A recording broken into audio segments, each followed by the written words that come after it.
Aujourd'hui, on va parler d'un sujet essentiel avant tout projet immobilier. Comment évaluer sa capacité d'emprunt? Avant de vous lancer dans un achat ou un investissement, il est important de savoir combien vous pouvez réellement emprunter. En France, en 2025, une règle claire s'applique. Le taux d'endettement ne doit pas dépasser 35% de vos revenus nets mensuels, assurance comprise. Cette règle, fixée par le Haut Conseil de stabilité financière, vise à protéger les emprunteurs contre le surendettement.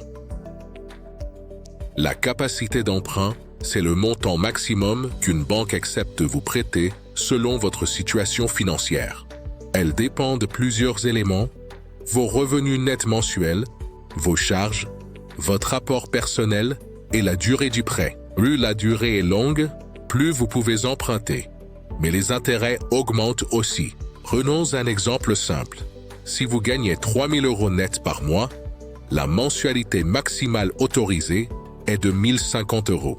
Si vous remboursez déjà des crédits pour un total de 800 € par mois, il vous reste environ 770 € de marge pour un nouveau crédit immobilier. En France, l'endettement des ménages reste un enjeu important. En janvier 2024, le taux d'endettement global atteignait 61% du produit intérieur brut. Il a légèrement baissé depuis 2022, mais reste supérieur à la moyenne européenne. Pourtant, le surendettement augmente. Plus de 134 000 dossiers ont été déposés en 2024, soit une hausse de plus de 10% par rapport à l'année précédente. Et dans ces situations, les crédits à la consommation représentent 43% des dettes. Heureusement, il existe une solution pour réduire son taux d'endettement: le rachat de crédit. Cette opération permet de regrouper plusieurs prêts en un seul, avec un taux et une durée adaptés à votre situation. Cela permet de baisser vos mensualités et donc de diminuer votre taux d'endettement. Prenons un autre exemple. Avant rachat, un ménage rembourse 3 crédits pour un total de 1 200 € par mois. Son taux d'endettement est de 40%. Après rachat, il ne rembourse plus qu'un seul crédit à 800 € par mois. Son taux d'endettement tombe à 26% et sa capacité d'emprunt augmente, passant de 600 à 1 200 €. C'est une bouffée d'air pour financer un nouveau projet. Pour optimiser votre capacité d'emprunt, voici quelques conseils simples. D'abord, essayez d'augmenter vos revenus.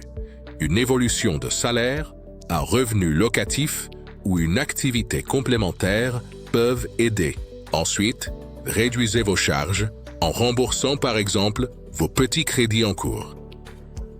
Constituez aussi un apport personnel, même modeste, pour renforcer la confiance de la banque. Pensez à comparer les offres de prêt en ligne, les simulateurs sont très utiles.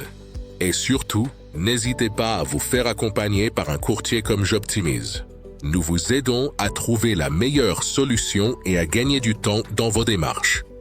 Évaluer sa capacité d'emprunt, c'est une étape indispensable pour réussir son projet immobilier. En comprenant les bons leviers, vous pouvez bâtir un budget réaliste et éviter les mauvaises surprises. Et si vous avez déjà plusieurs crédits en cours, le rachat de crédit peut être une solution efficace pour alléger vos mensualités et retrouver de la flexibilité financière.